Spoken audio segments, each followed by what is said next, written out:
येवकार तुमकां सगल्यांक प्रेजेंटली आमी आसा म्हापसा आनी आतां जाल्यार रातची 10:30 जो विक्टीम आसले हे पळया हांगाच न्हिजलेले आसा आनी तुमकां आमी परत परत अपडेट दीत रावतले।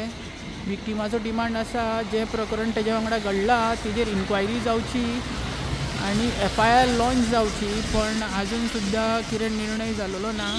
हे पळया हे आतां म्हापसा पुलीस स्टेशनार आसा आमी, आतां 10:30 जालेली आसा रातची आनी जे चली आसले ते खंय सकाळीं येयलेले खंय, पण आजून सुद्दां ताका जस्टीस मेळ्ळी ना।